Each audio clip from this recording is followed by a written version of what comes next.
Olá! Hoje eu vim falar sobre o Plano Piloto de Brasília e o concurso que chegou no resultado do projeto do Lúcio Costa. Meu nome é Júlia Magaldi, em nome da ARC, então eu vim compartilhar esse conteúdo com vocês. O concurso de Brasília, para chegar num projeto para o Plano Piloto de uma nova capital para o Brasil, se deu em 1956, a partir de setembro até março de 1957. Lúcio Costa deu entrada com um projeto datilografado com alguns croquis definindo as principais características do plano dele. Ele estava concorrendo com vários outros arquitetos, muitos inclusive super importantes também na época, como Vila Nova Artigas, Rino Leve, enfim, vários arquitetos que tinham toda uma importância também para o movimento moderno naquele momento, mas quem ganhou mesmo foi o Lúcio Costa. Bom, a gente conhece bastante a história do Lúcio Costa com o movimento moderno, mas eu vou falar um pouquinho então da história dele. Ele nasceu em 1902, na França, mas ele era filho de dois pais brasileiros, né? A mãe era de Manaus e o pai de Salvador. E ele foi, então, estudar, e continuou, na verdade, na Europa, né? Ele nasceu lá e estudou lá, mas veio fazer faculdade no Brasil, na Escola de Belas Artes, se formou arquiteto e foi convidado aos 29 anos para ser diretor do curso de arquitetura da Escola de Belas Artes. Nessa época, ele mudou até o currículo do curso, causou um rebuliço, enfim, saiu. E sempre teve muito imerso no movimento moderno, teve sempre um bom relacionamento com o Le Corbusier. E então, na década de 30, fez o projeto Ministério da Cultura, junto com Oscar Niemeyer, que é um dos primeiros projetos, ou o primeiro projeto de arquitetura moderna no Brasil, né, considerado de fato. E ele teve, então, essa chance aí, na década de 50, de fazer o plano piloto. Então, falando um pouquinho mais do plano piloto, é legal que nesse documento datilografado ele fala que a ideia veio para ele como se ele fosse, então, marcar um lugar do mapa, né? Então, se a gente tem um mapa de um lugar, a gente vai lá e faz um xizinho. É aqui. E aí, esse é aqui do Lúcio Costa foi o plano piloto. Então, a gente tem o plano piloto, que tem, então, o eixo norte-sul e o eixo leste-oeste.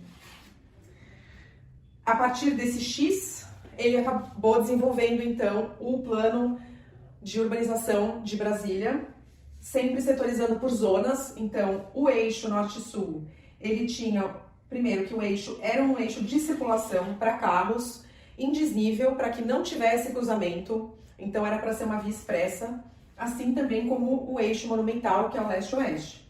O eixo norte-sul, ele é residencial, então ele fez esse eixo residencial, onde temos as superquadras, né?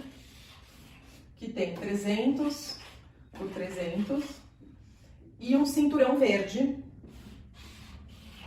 como se protegesse o miolo da quadra, que é onde de fato estão os prédios, né? Então os prédios se configuravam a grosso modo dessa maneira, e aqui em volta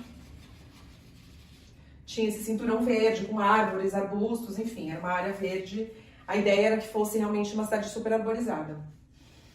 Entre essas superquadras, né, no grupo de 4 é o que ele chamava de unidade de vizinhança, e aí tinham, então, centros comerciais locais, como barbearia, padaria, enfim, coisinhas, né, farmácia, comércio local mesmo.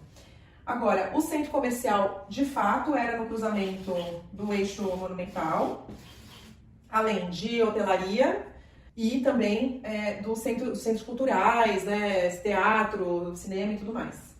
Aqui a gente tem o eixo monumental, que se caracterizava então como o eixo governamental administrativo, né? Então ele concentrou o uso governamental administrativo, principalmente nessa ala, que a gente tem a Praça dos Três Poderes e tudo mais. O Lago Paraná tá aqui, né? Tá aqui embaixo, tá perto. Mais ou menos, né, gente? E, então, aqui, primeiro que ele queria, então, concentrar, né, esses usos, aí mantendo essa questão da setorização de usos, né, então, residencial, comercial, corporativo, hotelaria, cada um no seu canto, e aqui o governamental, com os três poderes, ministérios e tudo mais. Aqui tinha, na proposta original, a ideia de fazer um zoológico, jardim botânico, eram propostas mais lúdicas, né, de recreação mesmo. E, então, ele sempre prezou muito pela perspectiva, né? A gente sabe o quanto essa perspectiva aqui é importante, né? Na ideia original, o aeroporto é aqui. E, então, é isso. A gente tem aqui a asa do avião, né? Bonitinha, mostrada aqui para vocês. Então, as características principais do projeto são, né, as zonas de uso, e o projeto foi muito baseado no uso intensivo de carro. Naquele contexto histórico, a população acreditava que cada vez mais fosse se usar carros, que as pessoas fossem ter o seu próprio carro e que todo mundo ia usar carro. E hoje em dia a gente sabe o quanto isso é insustentável, tanto para o meio ambiente como economicamente, porque para você ter essa quantidade de carros que se pensava, a infraestrutura urbana precisa ser muito robusta, né? Muito grande, muito maior, ainda mais com esse espalhamento. Muito maior do que uma cidade mais densa, mais concentrada, que consegue ter um transporte público pensado de uma forma muito mais eficiente. Mas Brasília foi pensado, então, para carro. Eu acho bacana dizer que, quando o Lúcio Costa, então, pensou nesse projeto, pensando que era para uma capital, né, do Brasil, e toda a importância que isso carregava, é interessante que ele proferiu a seguinte frase, eu vou ler para vocês. Um ato deliberado de posse, um gesto ainda desbravador nos moldes da tradição colonial. Enfim, acho que naquele momento a gente sabe também o quanto a gente ainda importava, e a gente ainda importa, né, o conhecimento e o estilo e tudo mais da Europa e dos Estados Unidos, né? Então, o quanto a gente ainda é muito colonizado, né, e valoriza pouco, muitas vezes, a nossa cultura local. E naquele momento ainda mais, né? O movimento moderno foi um movimento importado no Brasil e que foi desenvolvido com maestria aqui no Brasil por arquitetos super renomados mundialmente, mas é um movimento que não nasceu aqui e que não foi idealizado principalmente para a nossa cultura e para o nosso clima, né? Mas, de qualquer maneira, a gente sabe a importância desse movimento tanto para a arquitetura no Brasil como para a arquitetura no mundo, que a gente tem arquitetos muito renomados e super reconhecidos mundialmente, né? Mas eu achei importante trazer essa frase aqui para vocês, porque é para a gente entender um pouquinho dessa mentalidade, tanto da colonização e como ela era vista de uma forma mais idealizada, né? Aquela coisa, a questão do desenvolvimento e tudo mais, e também a visão com relação ao carro, ao desenvolvimento tecnológico, né?